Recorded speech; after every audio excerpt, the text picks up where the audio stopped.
Hamı özünü orta sinif sayır. Nə kasbam, nə də zəngin. Orta sinif həm deyir. Amma orta sinif nədir? Çoxu düşünür ki, orta sinif gəlir məsələsidir. Amma iqtisadçılar başqa şey deyir. Orta sinif gəlir səviyyəsi deyil. Orta sinif davranış tərzidir. Üç şeyi var orta sinifin. Sabaha güvənir, gələcək üçün planlaşdırır, dövlətdən asılı deyil. İndi rəqəmlərə baxaq. Azərbaycanda 2023-cü ildə orta aylıq adam başına gəlir 343 manat, təxminən $200, yoxsulluq həddi isə 246 manat. Yəni orta vətəndaşın gəliri yoxsulluq həddindən cəmi 28% yüksəkdir.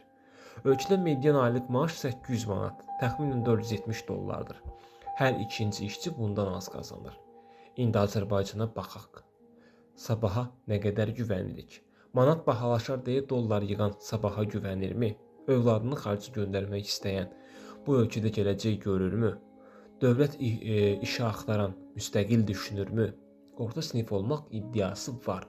Orta sinif davranışı isə hələ formalaşmayıb. Bəlkə də problem gəlirdə deyil. Bəlkə də problem sabaha inanmamaqdadır.